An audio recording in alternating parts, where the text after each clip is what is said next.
Italian Wine Podcast. Chin Chin with Italian wine people.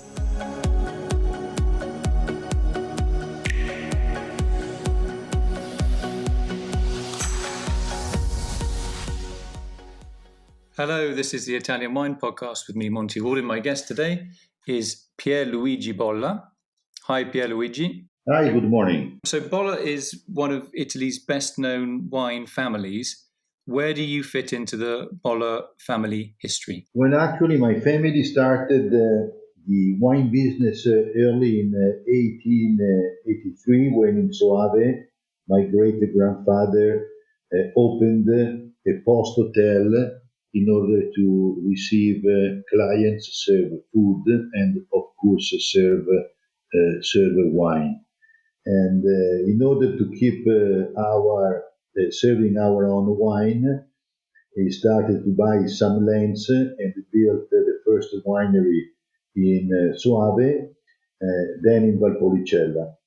In 1939, so before the Second World War, my father bought in Valdo the company Valdo. And since then, Valdo concentrated his production in the sparkling wine and mostly Prosecco. So how did Prosecco sales do during the COVID situation? Well, Prosecco has been increasing his penetration not only in Italy, but throughout the world, even during the COVID situation.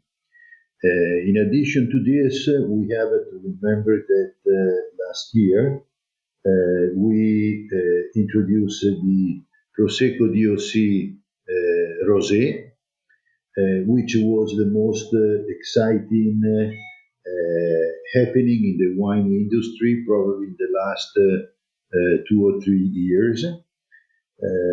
And the product has been well received by the trade, not only the trade, but also by the consumer. So the increase of consumption of a Prosecco, both white or rosé type, keeps increasing even in 21. Mm-hmm. I'm sure you've been asked this question 465 times already.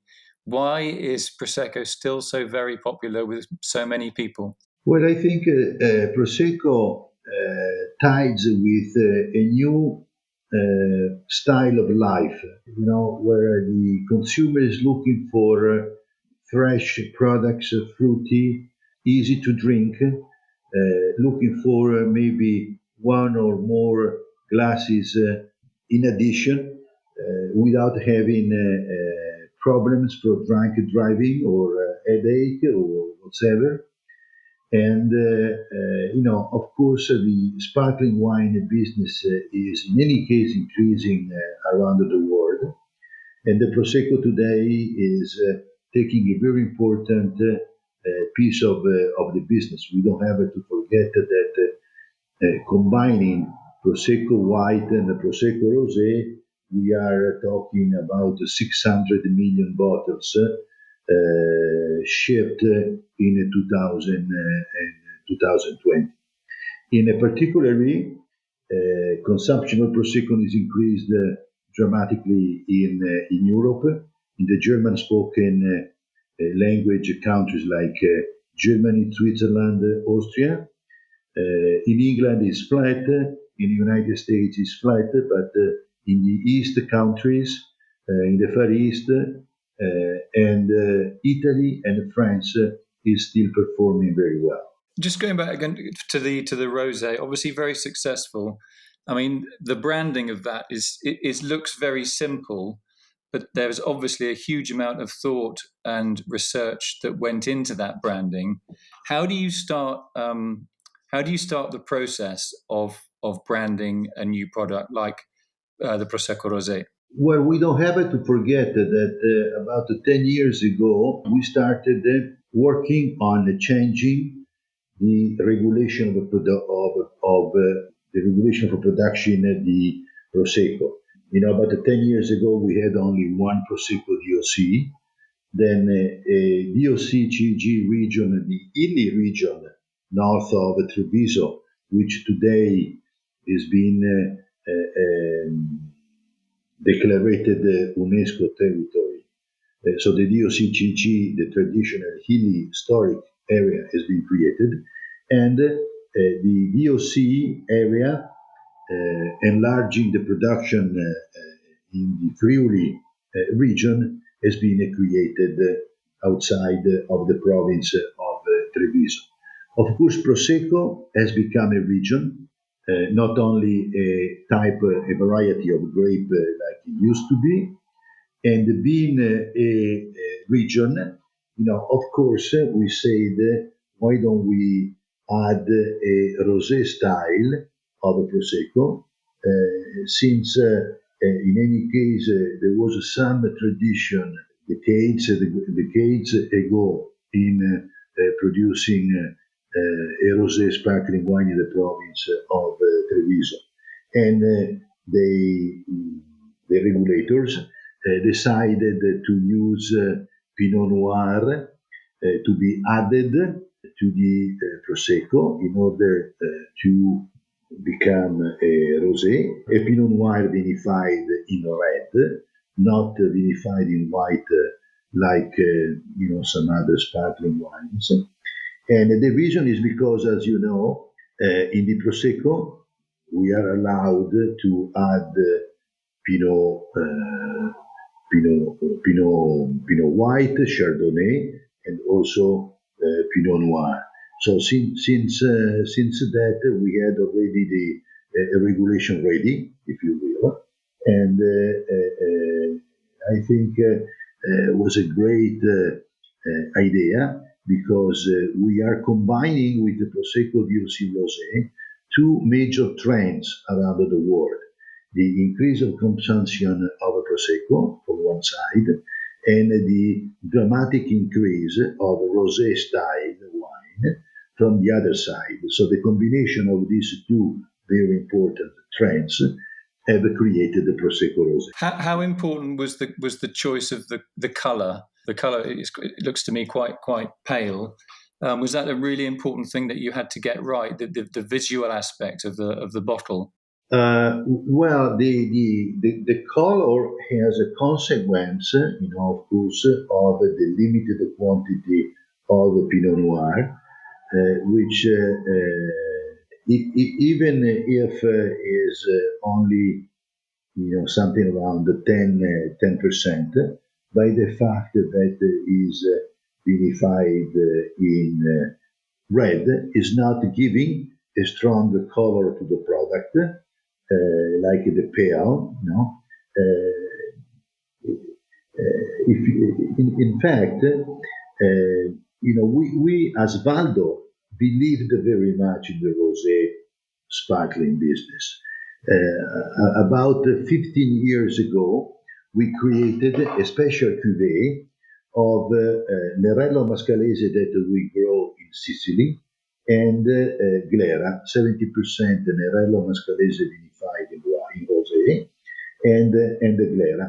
And the combination of these two grapes, this very particular cuvée, of course, has a very tonic, very strong color because of the Nerello Mascalese 70% content. Vice versa, with the Pinot Noir 15%, the color is very pale and is totally, completely different wine, even at the nose. Yeah, I mean, it's an amazing kind of way of creating a brand. I mean, you would have guessed that particular blend of regions would have been able to create such a sort of popular wine. But then again, I suppose France has been doing that for a long time as well, of creating these sparkling wines that come from very different places sometimes, but taste like they come from a single place. The characteristic of the red grapes in the Veneto area are not strong like in Trentino or or in Sicily or in the Puglia. So, even considering Pinot Noir, the Pinot Noir that grows in the province of Treviso, Vicenza, of Friuli, it's a much lighter Pinot Noir than the Pinot Noir that you find in Trentino Alto Adige, that you find in Oltrepò Pavese, or if you find even in Sicily.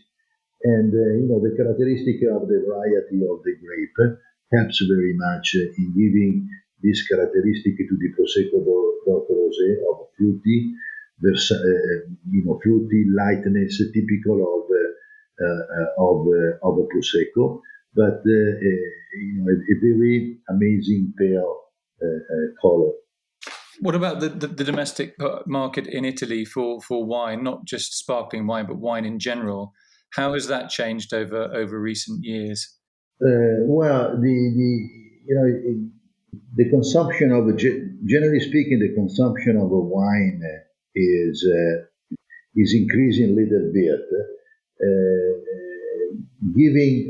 Having given the off-premise business a very powerful activity during the COVID period.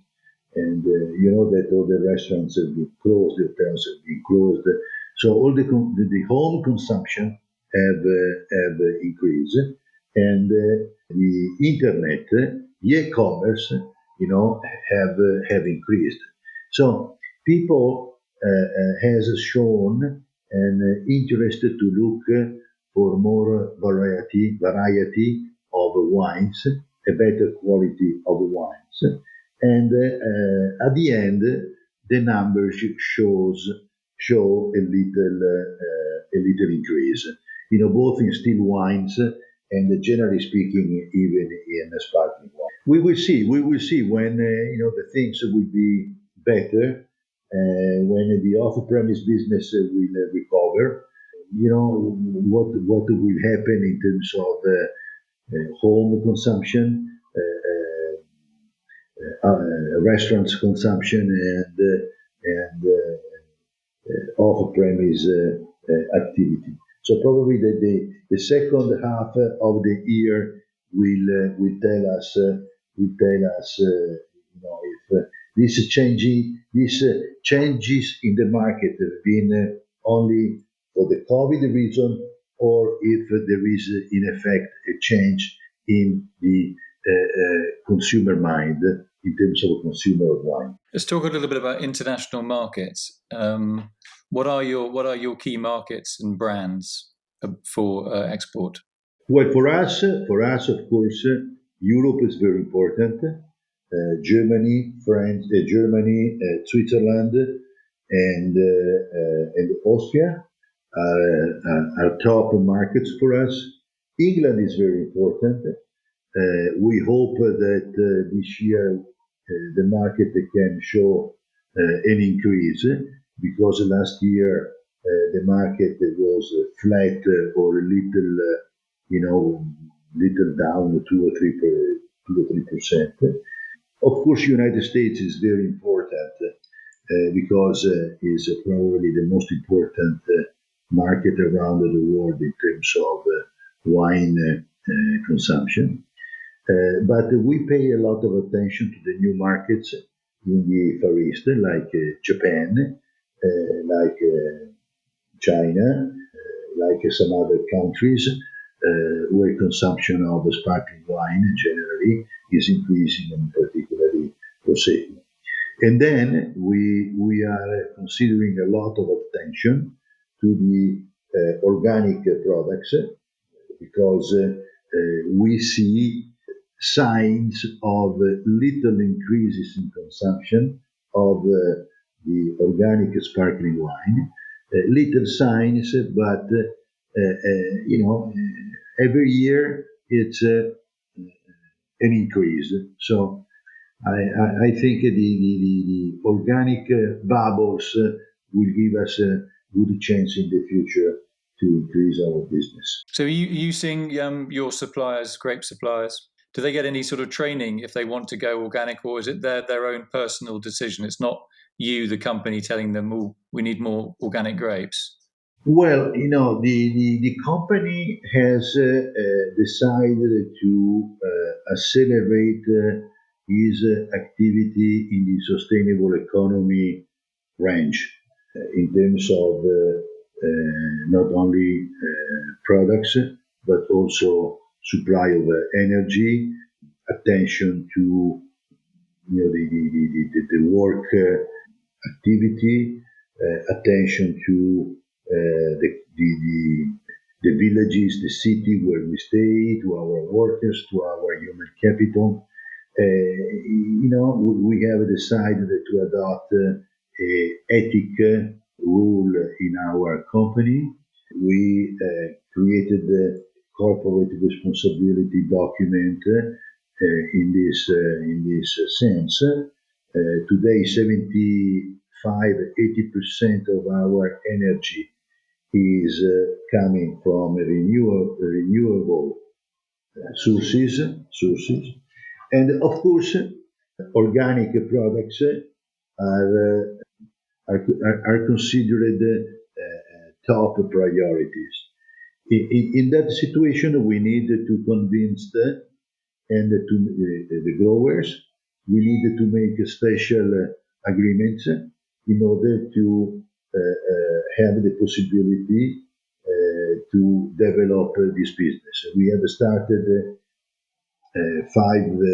6 years ago with Prosecco DOC organic.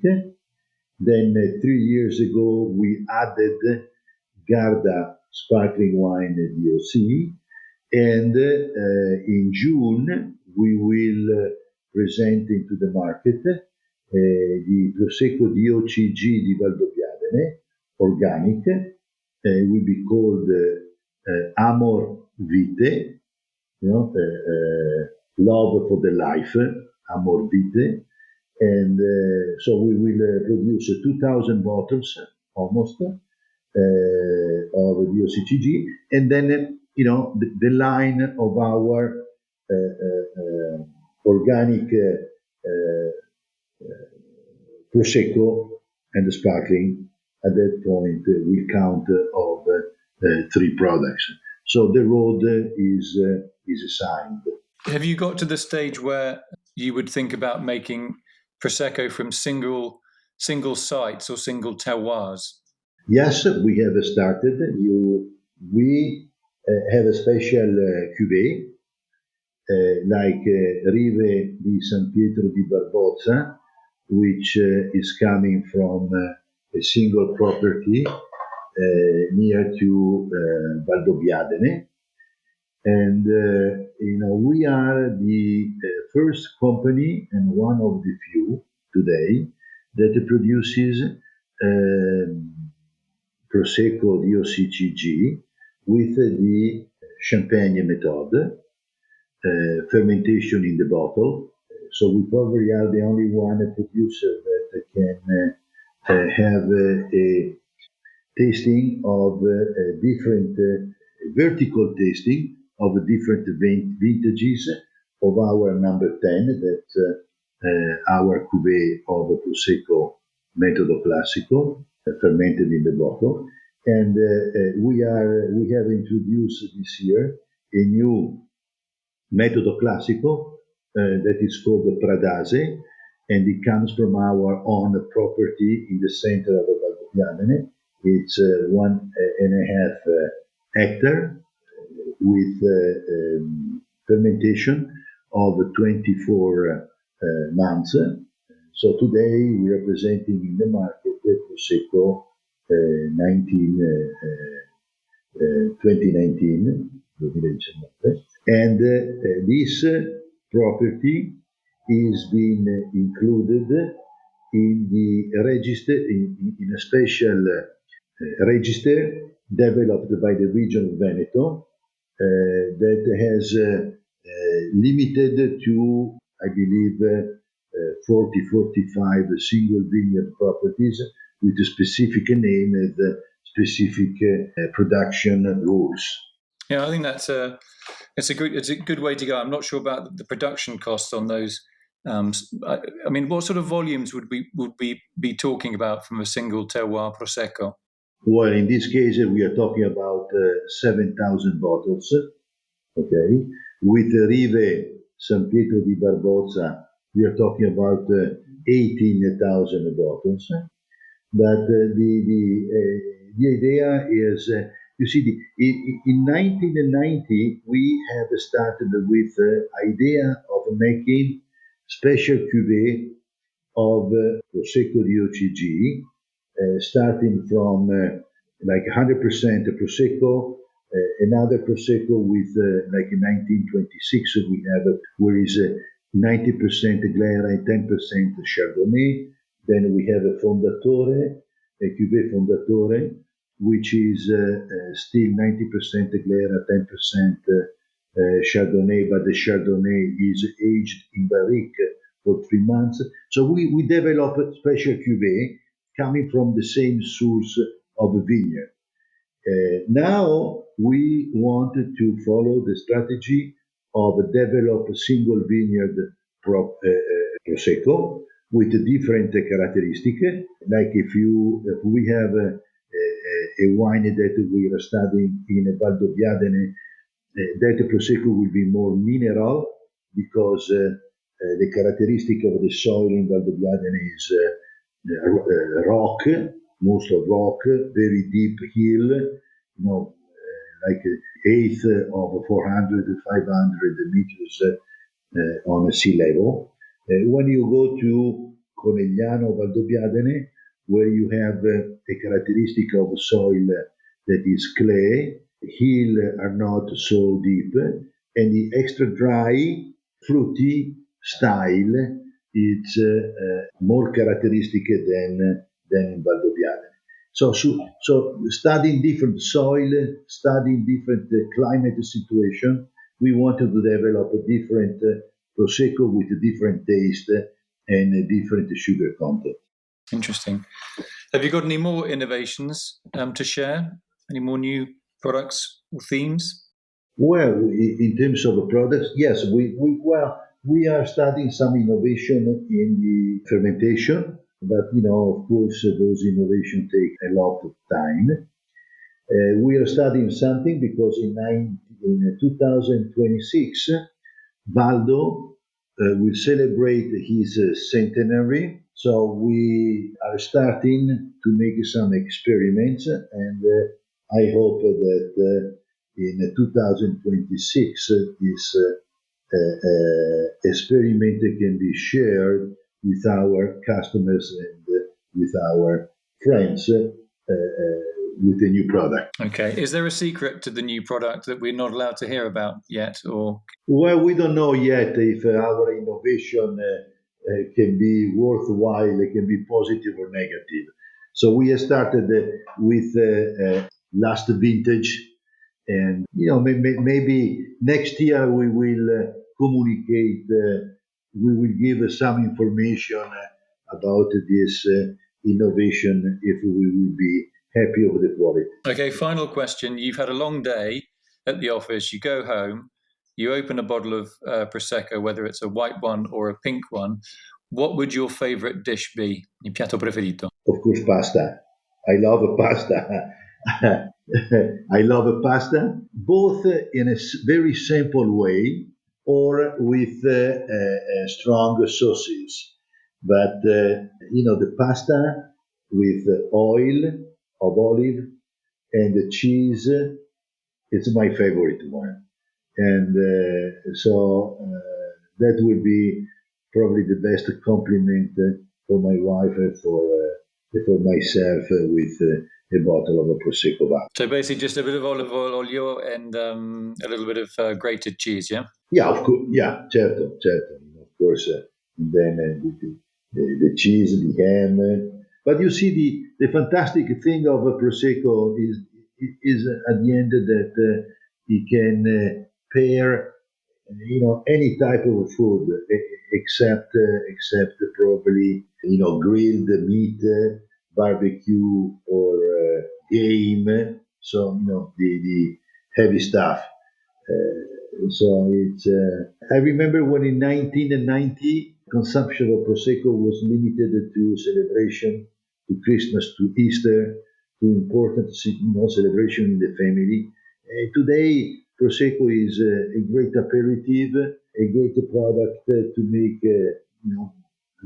mixing cocktail, but at the same time to go from pasta to fish, to meat, to sweet, and to pair with all your meal. Perfect. Okay. They're very interesting for all those. Very interesting, and all your products that you're creating and seeing ahead, working obviously on long time scales, also very interesting. So I just want to say thanks very much, Pierluigi Bolla from the Valdo Winery, for a brilliant interview. Really enjoyed listening to you, and hopefully we can meet sometime face to face. It'd be really nice to see you. Yes, we'll be looking for it. We'll be looking for it, and we waited for you in Valdo Spumanti. That's very kind of you. Pierluigi Bolla, thank you so much. Thank you. Listen to the Italian Wine Podcast wherever you get your podcasts. We're on SoundCloud, Apple Podcasts, Himalaya FM, and more. Don't forget to subscribe and rate the show.